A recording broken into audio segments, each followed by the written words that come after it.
Hi, everybody. Welcome to Am I the Asshole podcast. I'm Danny Vega, joined by my lovely, lovable co-host, Sarah Levine. Sarah, how are you today? I don't know. I've just been having so many technology issues. Mercury's in retrograde for sure.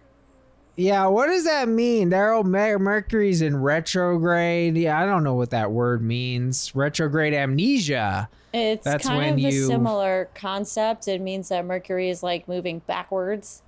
Wow. And rude. I don't really know. I know that you can have communication issues, and I know that you can have technology issues. I feel like the last time Mercury was in retrograde, I had some issue with the washing machine. My microwave randomly broke, and one other thing, and I was like, this is crazy. And now I feel like my Slack has not been working all day. My internet's been in and out. Yesterday, I'm so fucking mad. I had 2 interviews scheduled, and they were scheduled at a time where I have class at 6, so they were right before my class started. So I was like, I'll just do it at Columbia.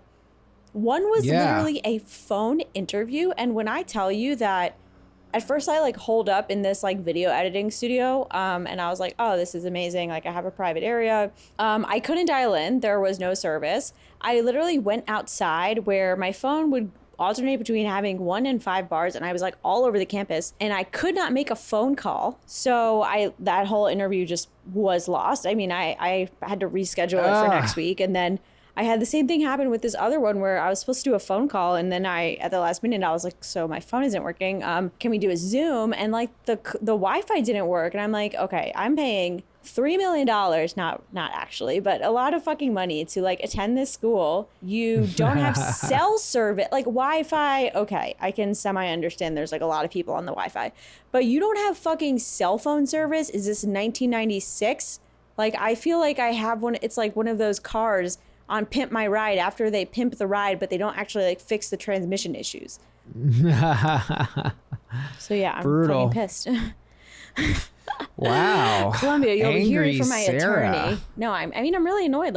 Because the reason I was up there in the first place was because I had class and I was trying to do something for the class, and I didn't have the most basic of technologies. You're gonna go out of journalism school, and your first article is gonna be Columbia's failing technology infrastructure, an expose by Seriously. graduate student Sarah Levine. Oh my God, if they don't want the juice, then they should have, I don't know, not had a cell phone jammer in their campus or whatever the hell that was about. For real. I'm ready to go and be a professor of juice. I think I'm becoming an expert in juice. And shout out to our new patrons, and shout out to all our new listeners. We've got a bunch of new patrons this week. Kat, Kate, Katie, Worldwide, Bree, welcome to the show. We love to see Brian. it, people. Bri. Yeah, Bri, short for Brian, of course. You got it. My bad. Now, people, last episode, if you keep in touch with my mental illness, I did blow a veritable gasket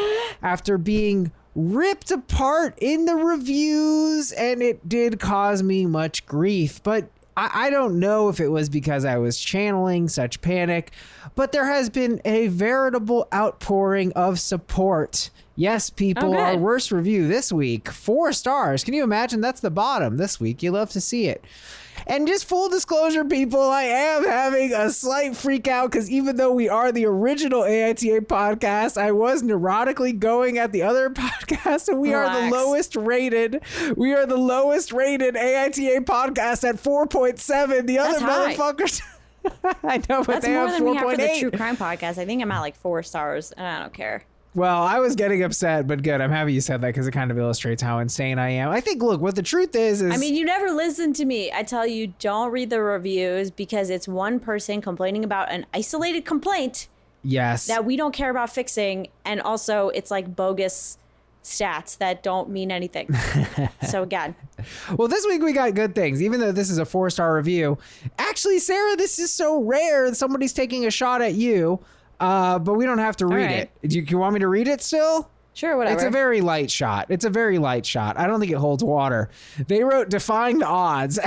Apparently, I've painted such a picture where people are like, I will go against the odds.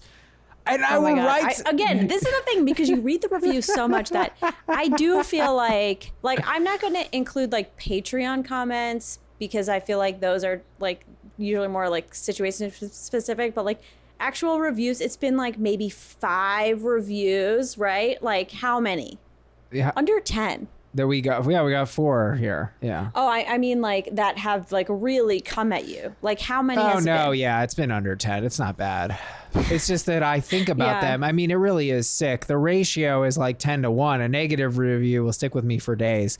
Anyway. I know. Everybody's like that. Defying the odds. This person writes, I love Danny. Thank you, dear reviewer, Pillowhead21. Oh, man. We love it. His insights always make me think and laugh. He's a gem that this generation needs. Thank you. Aw. But sometimes Sarah tries to shut his thoughts down, which I find a bit annoying. I still love you both and the show. All right. I don't feel shut down. I feel like sometimes I can't bring That's you good. on board and you don't say why. And I actually like that about you because you're like, look, I don't have the words. But sometimes I can't articulate why. Yeah, because you're still chewing on it. And that's okay. Sometimes we don't have it, you know? We could have like a follow-up. There's sometimes where I wish we had like follow-up episodes where I'm like, you know what? I thought about this and here's why I don't think that. But in the moment, I can't always articulate it. I like it because, you know, you're not willing to just go along with me and placate me. And that's good. Sometimes I do. Sometimes like, you do. And sometimes I genuinely like get shifted. But other times I'm just like, I can't go with you on that. Right. I also feel like we both like, I don't know. I could see if I shut you down, but I also feel like you have your moments where you go, no. And like, if that's not shutting down, then I don't know what is. So I think we both do it, but I can take that criticism from that listener. Usually when I drop the triple no, though, that's out of comment. I don't think I do that to you too often. That's usually out of... No, not often at all. That's usually a heinous comment that's like, this is literally the most evil OP ever. Where it's like AITA for like... not bailing my son out of jail after he committed a triple homicide, and then it'll be like YTA for being a breeder. 5 stars, just a teenage fan. Yeah, baby, just a teenage dirtbag, baby. I love it. By the way, you're not a dirtbag, OP. This is a minor bone to pick. Spotify, YTA for having the censored version of Teenage Dirtbag pisses me off. It throws off the musicality. Oh, the song. Get me the uncensored original Wheatus. It drives me crazy. Anyway. Yes. I love the rambling you do in the beginning, and I love it when I'm having a bad day and need a cheer up. I listen to the pod when I go to bed, and I'll stay up for about 4 hours past my bedtime, and then I listen to it on the bus on my way to school. It's so fun and lighthearted, and I love all the voices you do. It's so cool. Oh, and Sarah is cool too. Well, thank you, Mad Dog. I really appreciate you. And I love that. Stay in school, and I'm happy you like the voices. In fact, I actually have an old lady here. Oh, that's great. The voices. Some of the voices are okay. That's good. Once you get into international voices, they're not very good. So that's so funny. Here we go. Love the show. Insert interesting title here so Danny will be impressed. I'm already impressed, Miss Mact. Miss Mact writes that she ran into me on the FYP on TikTok. Shout out to the For You page, giving me some credibility here. I love Danny's ability to walk back his opinions and to recognize other perspectives, and his ability to admit when he might be wrong. Not many men are willing to listen so openly and do the work to make sure they're not contributing to an overall patriarchal society. When you're ready to date again, any woman would be so lucky to have you. People putting it on the dating profile. Miss Mact, marry me. Wow. Sarah is the best, so funny and well-spoken, and I really admire the way she spoke. So respectful and compassionate while putting Danny in his place. Oh my God. I love what you're doing here. This person's so nice to both of us. This is really great. Monique writes, 5 stars. Probably the second review I've ever left for a podcast. They pick so many fascinating AITA stories. Also, feel free to plug the Patreon and get the coin as you should. Well, that's so sweet. Thank you. Join us on patreon.com/AITA pod. Please rate, review, subscribe. I honestly, against Sarah, do read all the reviews pretty much on the air. Honestly, I'm impressed. I'm really just soft is like the thing. Yeah. So you do it, but I don't want, like, I think it's good to read them, but like, it's not good to fixate it on it to the point that you'd like make yourself sick. Absolutely. I also want to share one more thing, guys. This was sent to me personally by a listener, and I know I'm tooting my own horn here to an extent. So maybe I'll edit this out, but probably not, because it made me cry, guys. This made me cry. I think I cried probably a total of 20 minutes. And it's crazy because like I want to be funny and I want to make people laugh. And my stand-up is horrible, by the way. This is a talking point before I get into this. I did stand-up yesterday and I'm doing new shit, Sarah. I zeroed. I don't mean bombed. A bomb is when you're like, well, that wasn't very good. No, I zero. Nothing. What does that mean? You didn't get a laugh? I got no laughs. Nothing. Oh, it was cringe. I didn't know that was possible. Oh, it's possible. In a way of like, not in a way of putting you down, but of like, now I have another thing to worry about. You're not going to zero, because Sarah's doing her first stand-up show. And by the way, you guys can come to this. I'll put the link in the description. It is on October 19th. We're doing a Zoom stand-up show. It's going to be great. We got Alex DeBranco on the lineup. We got Sarah Levine on the lineup. It's going to be fantastic. I'll put the Zoom link in the description. October 19th, 8:30 p.m. But I'm doing stand-up, and you know, it's good that people use the word vulnerability, because I think stand-up, it's very vulnerable. You can really zero. I was doing new material, and I was doing it very poorly, and I really did. I completely bombed, and it was good. It was humble pie. I got to eat some humble pie, and it was painful. It was very painful. But there, you know, I'm broadcasting it, so y'all know that even though I have my TikToks that do well, sometimes a lot of them bomb and I delete them. So don't be fooled. I am bombing, people. I am bombing.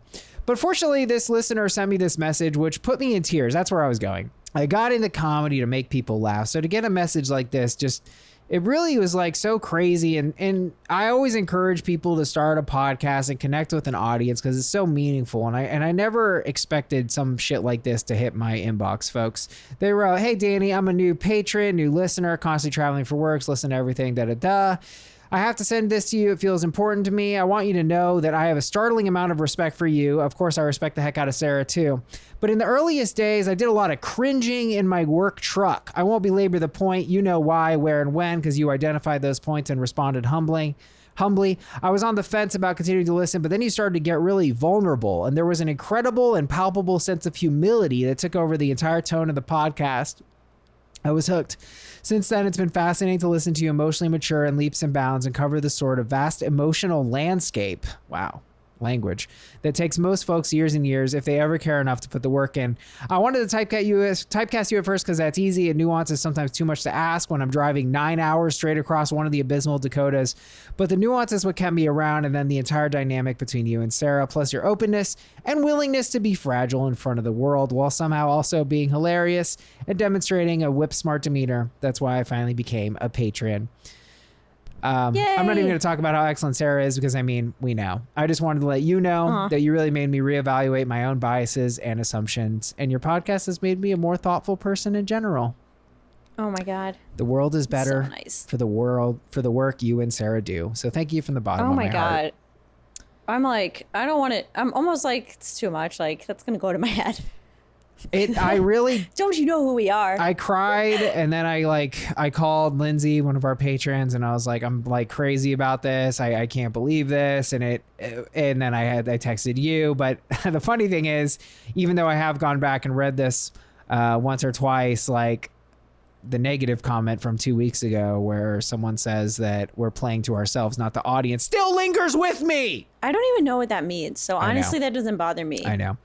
Kind of indulgent, guys, but I don't know. I guess the reason I will justify keeping it in is just to say I don't think there's anything really special about me or Sarah. I mean, beyond the fact that we've committed to doing, I mean, Sarah's very special, but you know, you're special too. That we are able to connect with people, and I always advocate, and you know, feel free to reach out to me if you're like, I have a podcast idea or whatever it may be, and I will help you on your journey.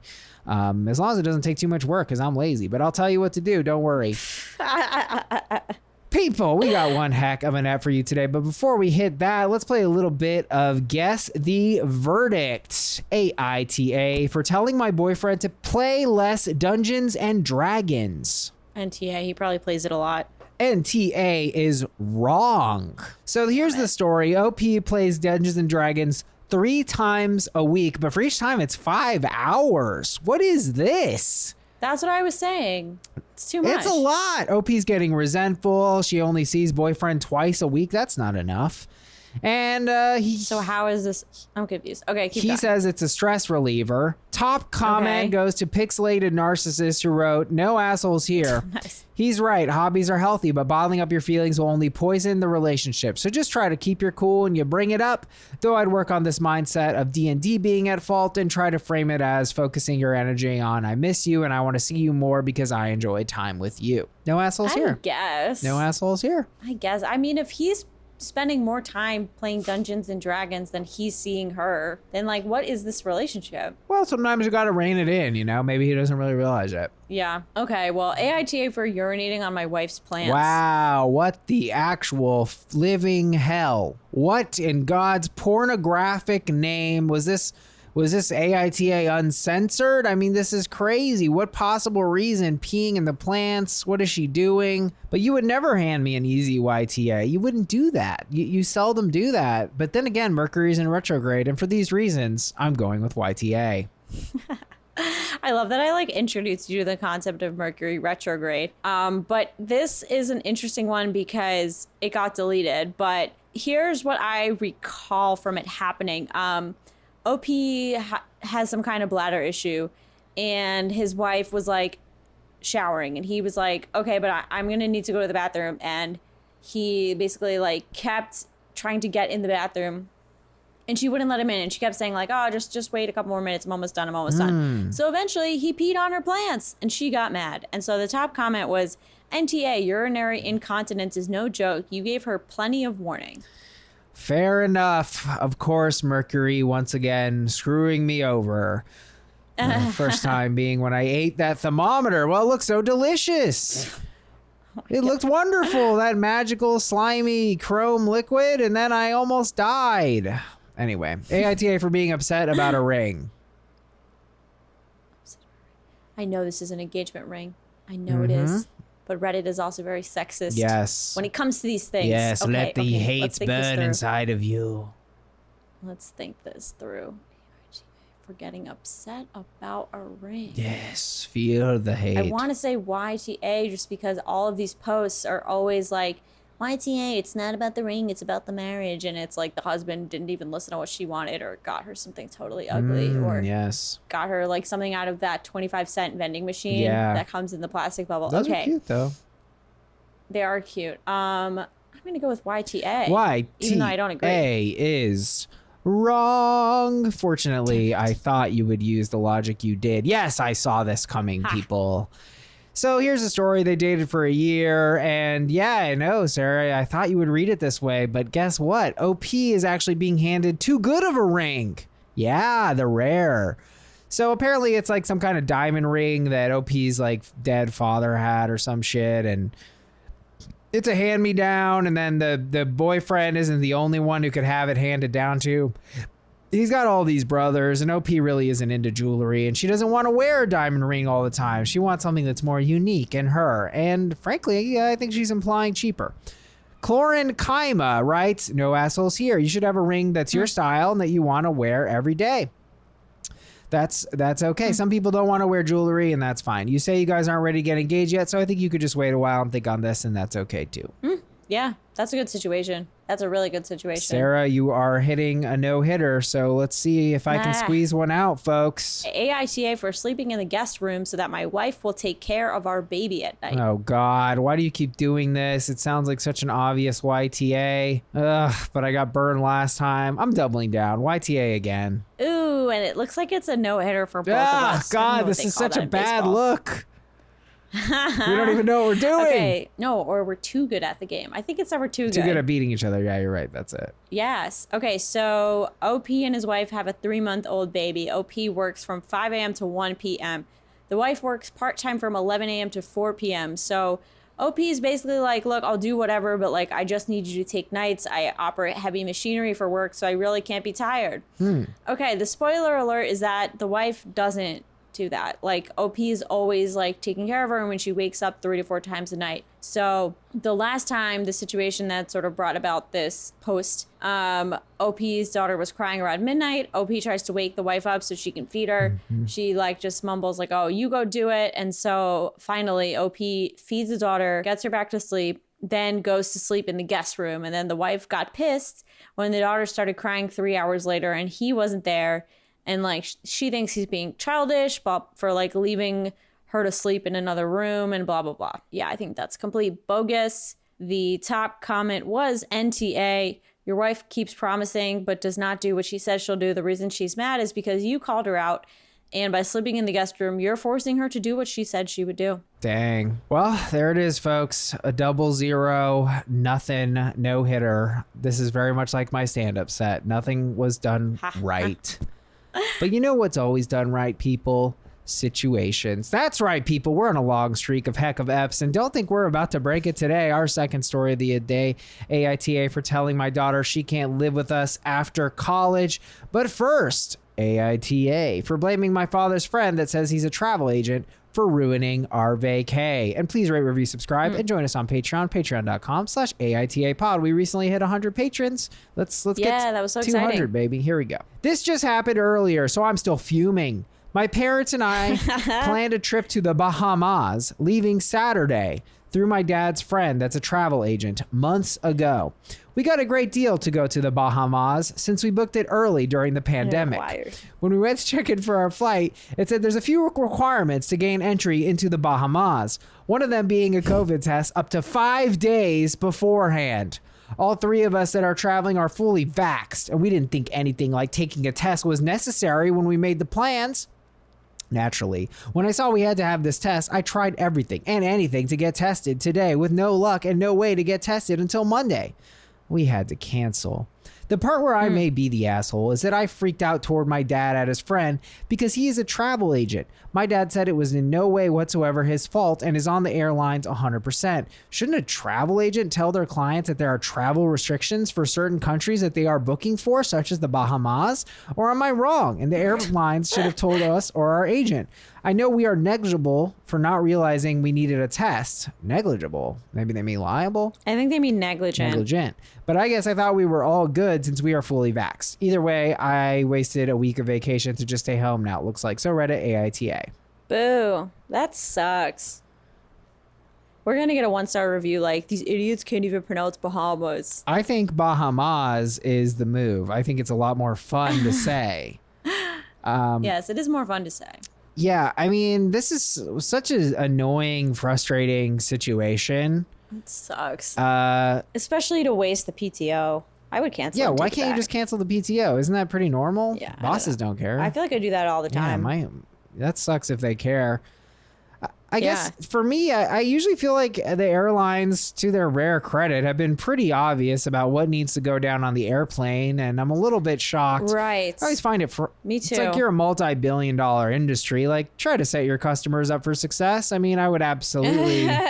Truly. Right? What does it take? It's a push. Yeah. Well, it wasn't the airline. It was the country that requires it, right? So still, like, slap out. Yeah, but still, they should communicate what their rules are when you buy a ticket there. Absolutely. Or just a notification for all international travelers like, hey, heads up, be sure to check the country rules because you might need to get a COVID test. Like, big doy energy. It just seems like a no-brainer. I do feel like they were getting some emails that either they weren't looking at. Totally. Like, I don't think they were flying like Spirit Airlines to the Bahamas is what I'm trying to say. Yeah, and I guess my thought is like, yo, it's COVID still, you're flying internationally. You kind of should be doing some due diligence. You really can't make any assumptions, honestly. I feel like the rules change so constantly, even if you can go eat in a restaurant. Like, I don't know why you would take it for granted that you can fly to a completely different country. Right. Without doing any sort of like research. Rachel H. writes, YTA. You should have checked yourself. Before you wrecked yourself. There we go. Check or you get wrecked. I mean, the only other person to lay this on is the travel agent, which frankly, I think we're all surprised is a job at this point. What are you doing? No, I would pay a travel agent because I don't like to plan. And it's so much research, and like I have all my spreadsheets, and I actually would love to pay a travel agent. Okay, so Sarah is not coming with me on a roast the travel agent journey. I'm sorry. Okay. No, I'm sorry, but I really hate to plan. Okay, well that's fine. I guess I don't know really what these people do because it takes 5 minutes to book a flight. I guess maybe they help you put it all together and save you more. But I feel like if you want like good options of like where to stay and things like that, It takes a lot of time. Okay. That's fair. I just feel like this does fall under... But not for a flight. Like, go on kayak. Yeah. I mean, I think really the question, though, is, well, was it on them to provide this information? And I do feel like yes is the answer, because of all the MFs to be super conscious during COVID time, if your profession is, in fact, an agent of travel, which... Seriously. Even though Sarah seems to like a lot, I think most people would agree with me, is kind of a dying profession. Yeah, it's a hot take for sure of mine, and I'll stand by that. It's like, one. how are you not aware of this, dog? Like, what are you doing? You're not going to tell them they need to get COVID tested? Like, you of all people should really be tuned in to the COVID requirements. Yeah, agreed. I mean, I think the onus is on both of them. I feel like especially like, the travel agent should have done that, because I feel like that's what you are paying them for. Like, you're paying for them to like go the extra mile that you don't want to have to. Right. That doesn't right, work. exactly, to set you up for a successful trip. And yeah, I think planning COVID aspects is kind of starts to fall under the fold in a COVID world where you're a travel agent, which is oh my God, literally, especially when your entire career is predicated on travel. Like, you can't be cutting corners. Like, it's a miss for OP, but it is a mega miss for the travel agent. I mean, I really do think it's heinous. How do you miss this, dog? What are you doing? I mean, I think OP does have the right to be mad at the travel agent. Like, I do think it's like, they should have checked, but also the travel agent like really should have checked. This is your client, and like, I feel like you only get paid a commission at the places if they go, right? So if they cancel their hotel, I don't feel like you're getting that money. Absolutely. I think a refund is absolutely. I do not think you should be compensated for your services. You did not. And look, it would pertain either way. It would pertain to everything. It would pertain to a passport, everything like that. Like, you're the one who's supposed to make this traveling like not require a brain. That's kind of what you're being paid for. So what the fuck are you doing? Tamara it's common for agents to advise on this, but it's still your personal responsibility. Always make sure you know passport and visa regs, entry and exit requirements. I know it's frustrating, but it's COVID and everything is frustrating. Yeah, but I'm not ready to give a pass. That's everything is frustrating. So that is very real. Being an adult is frustrating, but being a travel agent who doesn't know COVID shit is insane. What are you doing? I really can't shake this. I'm ready to really let OP off the hook. And the legendary. I feel like since most vaccine requirements are exactly how you assume, fully vaxxed or negative COVID test, it really should have been up to the travel agent, the person who organized the whole trip, to give you a heads up that this would be a requirement. But I also feel the requirements would have been clearly stated on any travel itinerary. It sounds like this is the case, and the problem was that your fam just not thoroughly review it early enough to get a COVID test, so there is some personal responsibility here. I'm kind of leaning everyone sucks here. I don't know. I just feel like this is definitely a say it out loud thing, you know? It is a say it out loud thing, but I guess I also just feel like the family can't, like, this is the times that we're in, and I really just feel like you can't go off your own personal thoughts or assumptions. Like, you have to check, especially for something as serious as a vacation. This actually happened to my grandpa because my cousin got married in Barbados. This was like years ago. And I think there was a point where you didn't need a passport to go to Barbados. You just needed like a driver's license. But my grandpa didn't, but they changed the rule and my grandpa didn't know. So he showed up at the airport without a passport and they wouldn't let him on the plane. And so he had to go back home like and get it and like take the flight the next day. Brutal. Yeah, my grandpa has sadly passed, but like we literally still talk about how we missed the flight to Barbados. Poor Gramps. Paul N, so many questions. Why was this deleted off Reddit? Well, I'll tell you why it's deleted off Reddit, because it does not describe any interpersonal conflict. That's why. That's true. It's just like AITA for being mad at this guy. Yeah, exactly. ESH agent should have said something, but you should have done minor research on your own beforehand. I just feel like if it's something as high, this is showing my own privilege because I'm like, this trip is high stakes, but like, okay, in the context of this person's life, like this trip is high stakes, I guess, for them. And if it's something high stakes, you don't leave it to chance and you don't leave it to assumptions. So the question is, AITA for blaming my father's friend that says he's a travel agent for ruining our vacation. I don't know. I don't think if we're going by the title, like the title is like, I don't think you're the asshole for blaming him, but like, I guess if I'm thinking who's really at fault, I think everybody's at fault. But yeah, but I think the travel agent is, look, here's how this looks to me. it's 70-30, whatever. Maybe it's even 60-40 travel agent to OP, but I'm not paying you. I'm not paying you. You know, if the travel agent can then say, I actually sent you a document with bullet points that said you need to do this, then yeah, well, then it's over. But if it was like fine print and it was never said out loud, I'd be like, no, dude, you did not set us up for success here. That's your whole job. Right. Or if the travel agent just blatantly didn't look it up either. Yeah, no, I don't think OP is in the wrong here unless they missed something that the travel agent did, but it needs to be, he or she needs to have made it crystal ass clear.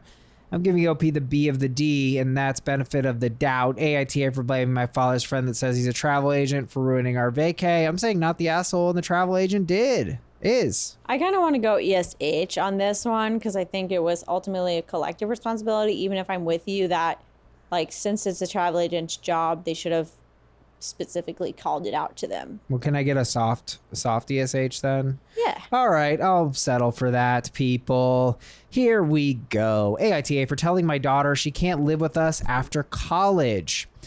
I am in my late 50s. My husband, his early 60s. We're middle-class people who have made our children our priority. We're not rich, but we've lived frugally, so our kids can have a fully paid for college education and we can retire comfortably in the Bahamas. I'm just kidding. My husband was just offered a huge early retirement compensation package if he retired early, which is going to allow us to retire 5 years earlier than we planned. Wow, that's really nice. Hell Two yeah. of our children, 27F, 25M, and 21F, that's 3, but whatever, I'm so confused. still live with us. Our oldest moved out 2 years ago, and our son is in the process of looking for a home to purchase. The oldest two have decent jobs in the area and have lived with us rent-free until they were able to move out. Our youngest is a senior in college. Each child lived with us through college to save on room and board cost rent-free. We also paid for all the tuition, books, and expenses, and whatever they earned from working was for them. Since we can retire earlier, we want to sell our house and buy an RV to travel around the country and eventually settle into a LCOL area. What does that mean? I have no idea, and I read Nomadland, so... Low cost of living. Let me tell you. Cost of living. Okay. Okay. Good luck finding that in America, but sure. No, I'm kidding. They're out there. Well, listen, they have their RV, Yeah, so they'll there you find go. it. Our youngest is furious. She's planning on going to a local law school after college and is mad she's going to have to take out loans for room and board there on top of tuition. She says it's unfair since her sibling have lived with us until age 25 and she should be able to also. My husband and I made a plan for me to keep working for the next year so our daughter can finish college debt-free and have health insurance from my job. When I told my daughter this, she said it would only be fair if we agreed to pay her rent through law school. We can't afford this and live our dream of RV living. I feel like we sacrifice so much for our kids and we just want to live our dream now that they've grown up and mostly settled. But I feel horrible too. AITA for not giving each child the same opportunity. Okay, wow. I have actually a lot of thoughts, and I'm not sure about how I land. Because on the Wow. one hand, there's a lot of audacity for the daughter to be like, well, no, it's only fair if you spend your money this way on me. But on the other hand, I don't really understand OP's position because, again, maybe truly maybe I'm just like biased because I read Nomadland, which is about like people who have to sell their houses because they don't have money to like live nomadically in RVs. But the whole point is that it's supposed to be lower cost of living. So I guess I don't understand how you're not able to help her out when you sell your house, you pocket that money, you buy an RV, you're not paying a mortgage. Right. And like you're just limiting your expenses and living a minimalist lifestyle. Like that's not adding up for me. I don't know. You lost me there. What is the relevance of what they're doing? It's just like, well, they're saying like, oh, we don't have it. Like they're just saying we don't have enough money to live this retirement lifestyle we want and also help you out. But then I'm kind of like, but where's the money going that you're getting from this house and also downsizing? Right. Well, I guess they're throwing that in the retirement fund or whatever. I mean, for this to me is one of the lowest brainers. This is like a -2 brainer because honestly, Really? yeah, there's no question here.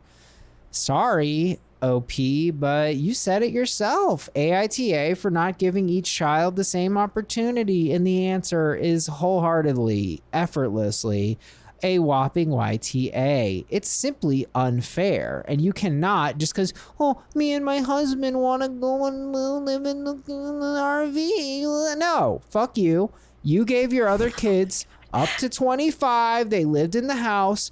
Your daughter is pursuing higher education, and she deserves the exact same treatment as your other kids. And there's simply no way around that. Now, sure, you could try to budget or whatever and try to figure out a solution here that works for everyone. It doesn't necessarily need to be super literal, exact, but you better believe you need to cater to that and not just give her well, we don't want to. No, you don't get to not. You don't get to fucking not. You owe each kid the exact same upbringing and the exact same allocation of resources. Dang, that's interesting, and I admire your courage to come out so forcefully with that opinion, because Reddit loves to be like, NTA, you're not entitled to your parents' money. And I do agree with that on a cerebral level, of course, and I also don't like the way that this daughter came about. This does seem very entitled, but then on the other hand, if you have the means to support your kids in this way, and that was like your overall plan to support all your kids in this way, then it is probably going to create like long-term resentment if you just shaft one of them, because you're like, yes, I feel like, should you assume that your parents are going to give you any handouts? No. But on the other hand, like, now she's going to be saddled with like a lot more debt than she planned for. Exactly. That her siblings don't have. So exactly. That sucks. It sucks a lot. And no, I do generally agree with the construction. You're not entitled to your parents' money, but you're 100% entitled to your parents' resources. In fact, that is the gig. Anonymous 1996, right? I don't want to call you an asshole for living your life, but you created an expectation that your kids could live at home until 25. Your daughter made plans based on that expectations, and you pulled the rug out. You kind of suck and are probably permanently damaging your relationship with her. So it's really a question of if you are okay with that, you are putting her at a major disadvantage compared to her siblings. Edit, no assholes here. Well, I don't understand how someone can have my exact opinion, but the wrong verdict. That's clearly YTA. You are an asshole. I guess I'm also like, well, she is an adult and they're giving her a year's notice.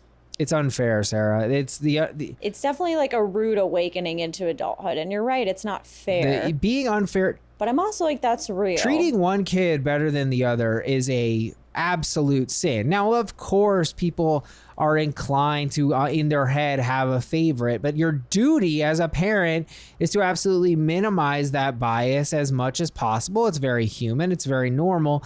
And one of the most easy ways to do that is in the transactional sense, and make sure you allocate, for instance, the same amount of time living at your abode, or the same amount of money, or the same general kind of thing, which is paying for their college. Like, no shit, Sherlock. I mean, come on. Art Langs. Yeah. Might be controversial, but no assholes here. Obviously, you're allowed to do what you want. Well, yes, obviously, this is not a fucking... I fucking hate Reddit. They're Yeah. like, well, obviously, you're not like trapped in, I don't know, like a force field and being controlled by an evil cyborg and have free will. Right. Like, yeah. Yeah, that's not the premise. This is the assumption that we all understand going into this. This person goes on. Your daughter is not entitled to anything from you. Wrong. No. They go on. But I can also see why she'd feel envious, and this is an unfair situation, considering her siblings were handed an opportunity from you that she isn't able to have. Right. And again, this person is going, no assholes here. No, that's YTA. Because people, like, I just think Reddit, like, loves to truly just harp on the... like, children are not entitled to anything from their parents. That's absolutely insane. Or like money. They really love to say, like, as kids, you're not entitled to like your parents' money. You're entitled to your And I parents' think that's where this resources. That's the wrong way to frame it. It's stupid. Share Mom 4. I'm going to have to go with a YTA. Thank you. Finally, someone on Reddit. Because you did allow the older two to live with you and save up well after college. And now when the youngest is making same plans, you've decided you've done enough and that they're mostly settled. That's not true. The older two were allowed to live rent-free for 3 to 4 years and establish themselves, while you plan to not only do the same for the youngest, you also plan to not be available as an emotional support since you're moving. Wham bam. Thank you, that ma'am. sucks too. 100%. That sucks. Yeah. I'm trying to see it through the daughter's perspective, and it does suck to like have to take on more debt that you didn't plan to take, but also, yeah, like not have your parents there when you're in this, like law school is fucking hard. So to not have your parents there physically or emotionally would be tough. Incredibly hard. Yeah, absolutely. Absolutely. Jay Leshy, gentle YTA. I understand and empathize with the fact that you want to live your dreams. You're disregarding how this decision is going to impact your daughter. You allowed your other 2 children to live at home till 25. Your other 2 children have benefited from this. One is even going to be able to purchase a home because of your help. Ultimately, you prioritize your dreams over your daughter's dreams after years of sacrificing for her siblings so that they could obtain their dreams. Absolutely. And I'm just going to lay down the law here, folks. Once you're a parent, say goodnight to your dreams because your dream needs to be raising your child. I'm not having kids. I really think it's fuck. Once you have a kid, it's fuck you and fuck what you need. This becomes about your kids, about being fair to your kids, and I absolutely will drop the A word here. Treating your kids unequally, and obviously I understand this isn't always so straightforward, though here it is abusive. Of course it's abusive. I mean, that's so fucking wrong, man. What is wrong with you? You've got to treat them all equally. That's so fucked. That's so messed up. This is such a no-brainer. So, I don't think that's a crazy blanket statement to make. Like, I'm sorry. You have to treat your kids equally, Sarah? Yes, but to not do it is abusive. Like, if they are going to retire and move out, that's not abusive. Yes, it is. And yes, no, it it's is. not. That's abusive. No, absolutely. I do not. I think that's like completely absurd, and I think that lessens like actual abuse. I think that is very. This is like. Why do you think people wrote in the comments she'll resent you for the rest of your life? Because it's shitty, but like I'm so tired of this narrative that like everything that's like mildly shitty or like dishonest or even just regular shitty is abusive. Like it's not. Things can be shitty and people can be assholes and it doesn't make them abusive necessarily. And like making your fully adult daughter take out loans because you got it, like because you want to retire early is not abusive. I disagree. Okay. Maybe if it was their only daughter and then it wasn't, to me, the main sin is the unequal treatment. So maybe we do need to dial in because you're right. If they were just like, hey, if they had one daughter and they're like, no, we're not going to sacrifice that. We think you can take out the loans. You'll be fine. You're going to be a lawyer. That would be one thing. That you're right. That isn't it. That isn't what I'm calling abuse. What I'm calling abuse is the fact that this child is having she's being treated in an inferior manner to her siblings. And that is abuse. Absolutely. I really don't think that's abuse. I think that really just lessens what abuse is because this is a one-off incident. And this is a one-off talking incident. about like This is a financial determiner of the next 10 years of her life. Do you realize how much time it would? I do not think that. Well, is whatever. Abuse. Do you think it's abusive then if if your mom brings out sandwiches for you and your triplets, and then one of you gets half as much food as the other two? If she does it every time we eat, if she does it once, it's wrong. Yeah, but I need food to eat. Like I don't need like housing in law school. Like everybody should have it, and that's another conversation, but I just don't think that's abusive. Just forget about the fact you're not going to go hungry. Just your mom, you forget your mom. A mom is making sandwiches for her kids for 3 identical children, and she feeds one of them less than the other ones without explaining it for no real reason. You don't see the psychological. It's not about the food. There's enough food in the house. It's about the psychological implications of that, Sarah. That to me is the abuse. Listen, I do get what you're saying, but I just think that like the word abusive is thrown around way too lightly. And I think to apply it to this situation where like there's no imminent harm and this person is an adult and plenty of people take out loans for grad school. Hello. It's not about that. It's about the unequal treatment. That's the abusive part in the relationship, in the dynamic between these individuals. That's what it's made of.